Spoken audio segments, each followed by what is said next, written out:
الحمد لله نحمده ونستعينه ونستغفره ونؤمن به ونتوكل عليه ونعوذ بالله من شرور أنفسنا ومن سيئات أعمالنا من يهده الله فلا مضل له ومن يضلله فلا هادي له ونشهد أن لا إله إلا الله وحده لا شريك له ونشهد أن سيدنا ومولانا محمدا عبده ورسوله أما بعد فأعوذ بالله من الشيطان الرجيم بسم الله الرحمن الرحيم إنك لعلى خلق عظيم قال النبي صلى الله عليه وسلم بعثت لأحسن مكارم الأخلاق أو كما قال عليه الصلاة والسلام۔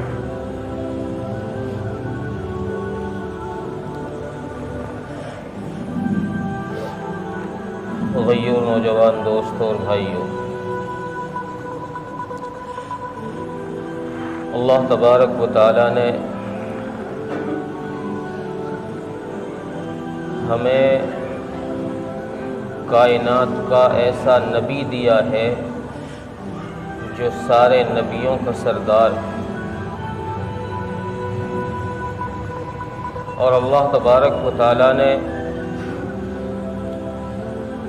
آپ کی ساری زندگی کو امت محمدیہ کے لیے نمونہ بنا دیا۔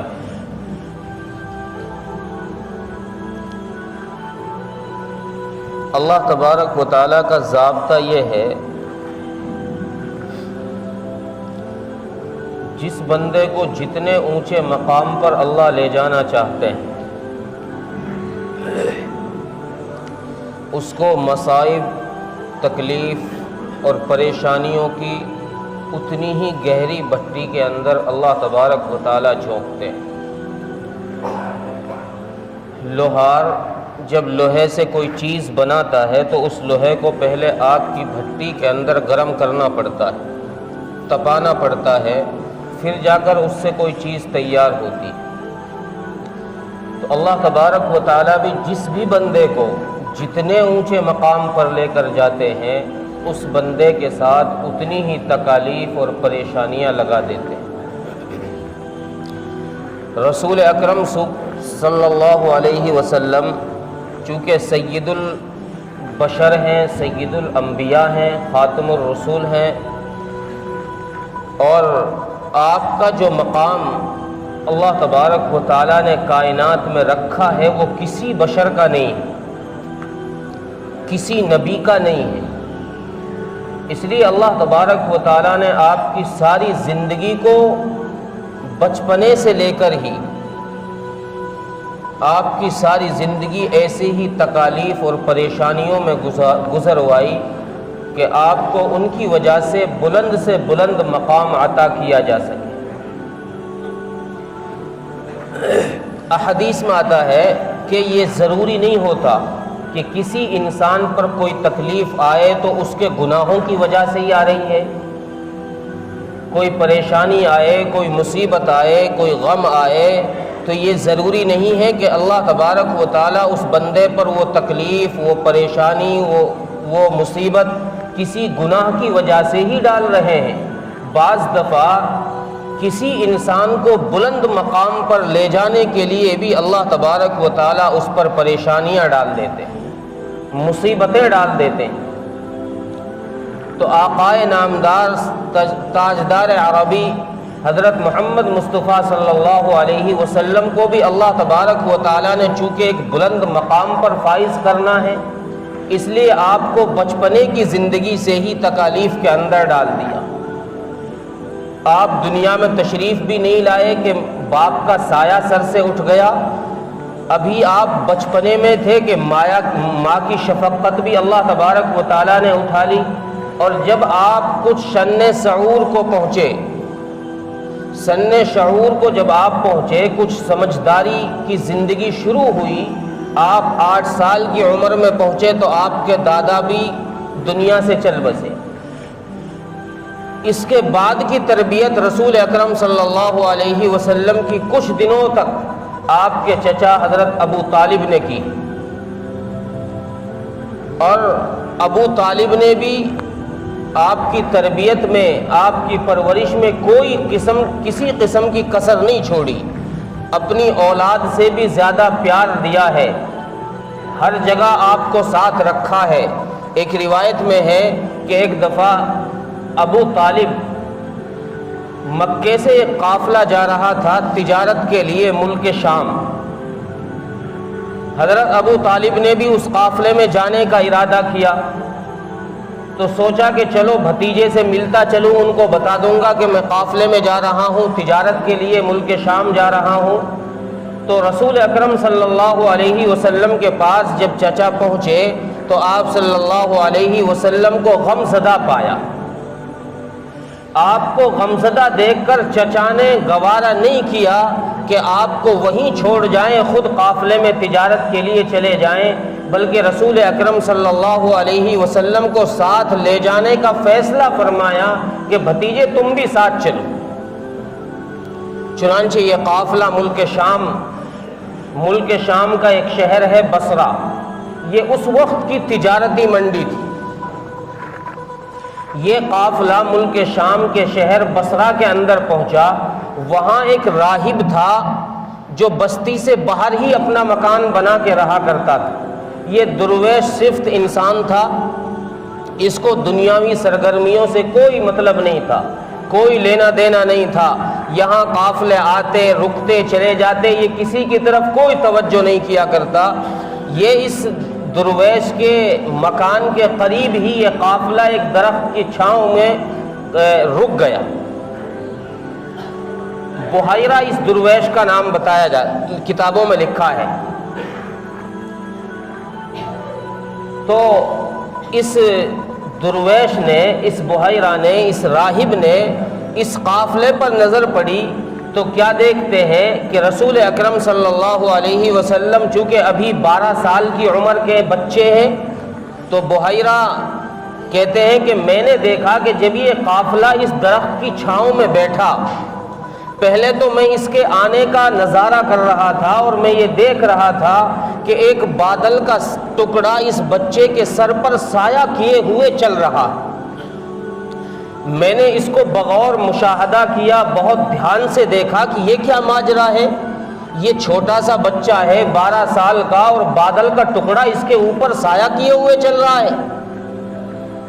جب یہ قافلہ اس پیڑ کی چھاؤں میں آ کر رکا تو سارے لوگ پیڑ کی چھاؤں میں چاروں طرف بیٹھ گئے، اپنا سامان رکھ دیا۔ اس بچے کو جب کہیں چھاؤں میں جگہ نہیں ملی تو یہ بچہ دھوپ میں ایک جگہ بیٹھا۔ تو میں کیا دیکھتا ہوں کہ اس درخت کی کچھ شاخوں نے، کچھ ٹہنیوں نے جب دیکھا کہ یہ بچہ دھوپ میں ہے تو وہ شاخیں گھومی اور اس بچے کے اوپر سایہ کر گئی۔ اس بحیرہ نے یہ ماجرا دیکھا تو اس نے قافلے کے پاس پیغام پہنچایا کہ بھئی اس قافلے کا امیر کون ہے؟ لوگوں نے بتایا کہ ابو طالب ہے۔ تو بحیرہ نے اس سے کہا، سردار سے کہا کہ بھئی تمہارے قافلے کی میں دعوت کرنا چاہتا ہوں۔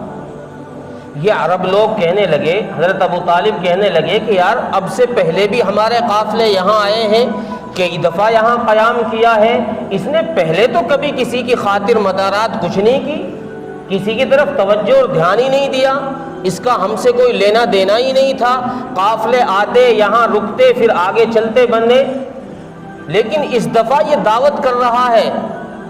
تو انہوں نے ان کی دعوت قبول کر لی، بحیرہ کی دعوت قبول کی گئی۔ بحیرہ نے سب کو کھانے پر بلوایا۔ جب کھانے پر لوگ گئے تو حضرت ابو طالب نے رسول اکرم صلی اللہ علیہ وسلم کو سامان کی رکھوالی کے لیے، سامان کی نگرانی کے لیے اور اونٹوں کی نگرانی کے لیے وہیں چھوڑ دیا کہ بیٹا تم ان کا خیال رکھنا، ہم ذرا دعوت کھا کر آ جائیں، اس کے بعد پھر تم کھا لینا۔ تو بحیرہ نے ایک طائرانہ نظر گھمائی ان لوگوں پر۔ جب وہ کھانے کے لیے بیٹھے تو بحیرہ نے ان کے اوپر ایک نظر گھمائی اور دیکھا اور دیکھ کر پھر پوچھا ابو طالب سے کہ کوئی قافلے میں سے رہا تو نہیں ہے، سارے لوگ دعوت میں آئے ہیں؟ تو ابو طالب نے کہا کہ ایک بچہ رہا ہے، ہم نے اس کو سامان کی حفاظت کے لیے چھوڑا ہے، وہ وہاں رہ گیا ہے۔ تو اس بحیرہ نے اس پادری نے، اس بحیرہ راہب نے کہا کہ بھائی اس بچے کو ضرور بلاؤ، یہ دعوت تمہاری نہیں ہوئی ہے، یہ اس بچے کے طفیل میں تمہیں دعوت کی گئی ہے، اصل دعوت اس بچے کی ہے، اس لیے اسے بلا کر لاؤ۔ رسول اکرم صلی اللہ علیہ وسلم کو بلوایا گیا، آپ کھانے پر بیٹھے، بحیرہ نے ابو طالب سے پوچھا کہ یہ بچہ تمہارا کیا لگتا ہے، کون ہے؟ کہ میرا بیٹا ہے۔ اس کا باپ کون ہے؟ میں اس کا باپ ہوں۔ بحیرہ نے کہا میرے علم اور میری بصیرت کے مطابق یہ بچہ تمہارا بیٹا نہیں ہو سکتا۔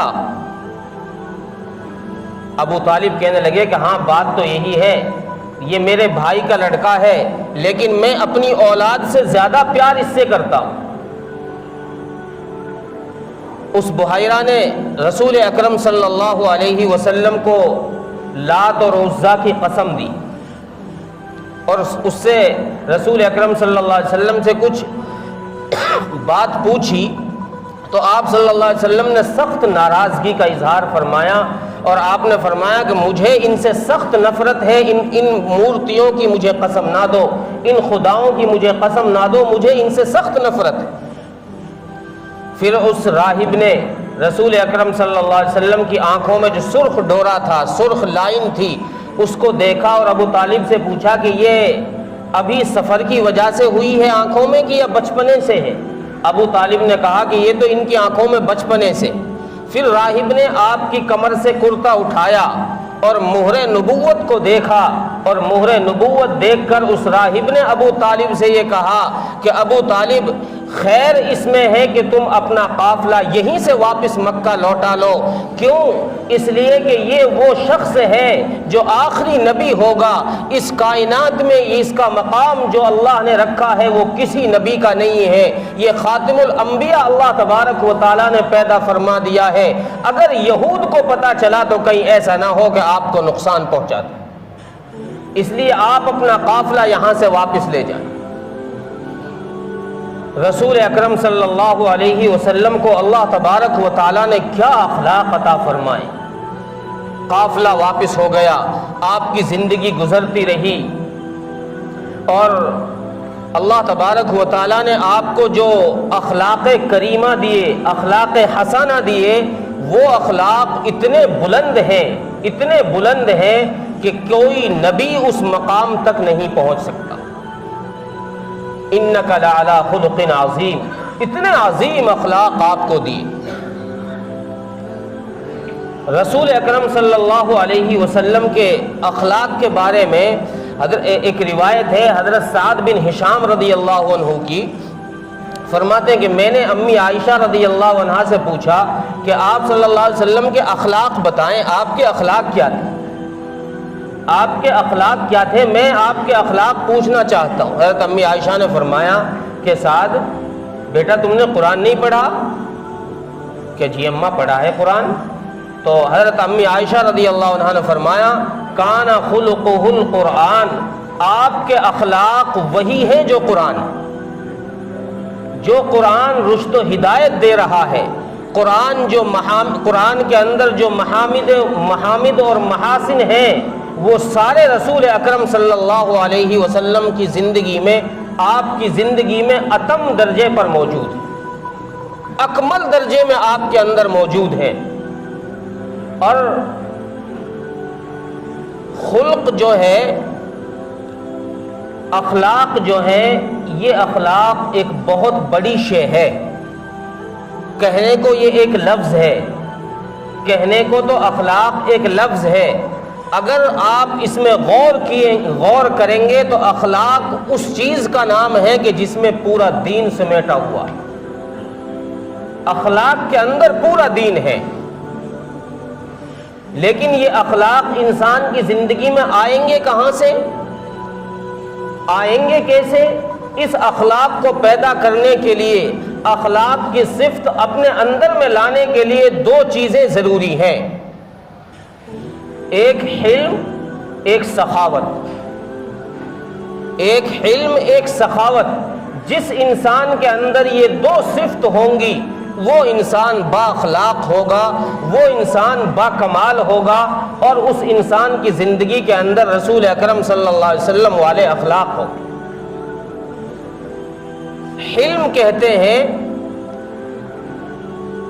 کہتے ہیں کسی پریشانی اور مصیبت کے وقت اس کو برداشت کرنا، اس کو سہ جانا۔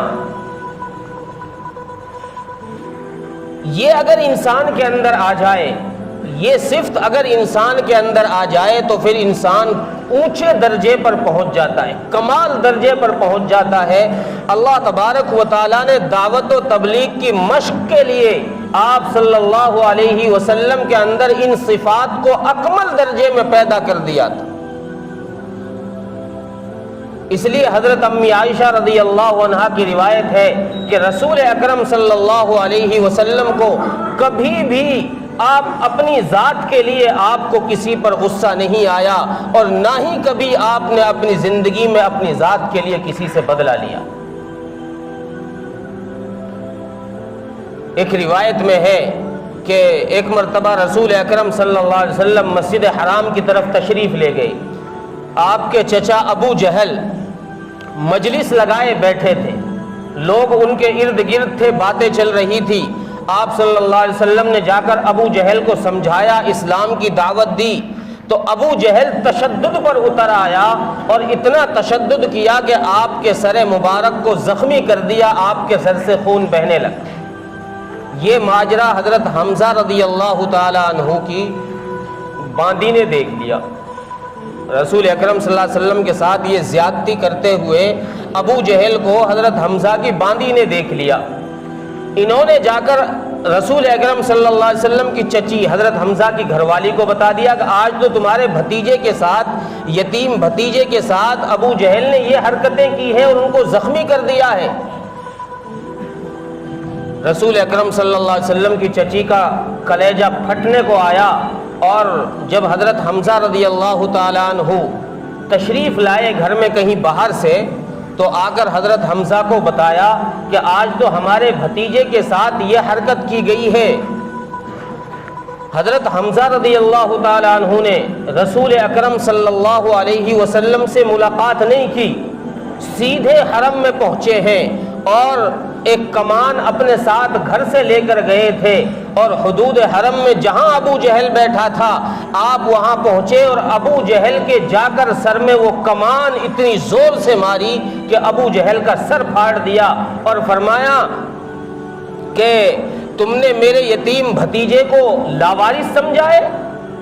تم نے یہ سوچا ہے کہ اس کا کوئی حمایتی نہیں ہے، اس کا کوئی پرسان حال نہیں ہے، تم جو چاہو اس کے ساتھ تشدد کرو، جو چاہو اس کے ساتھ ظلم زیادتی کرو، خبردار آج کے بعد میرے بھتیجے کی طرف اگر تم نے انگلی بھی اٹھائی تو انگلی کاٹ دو۔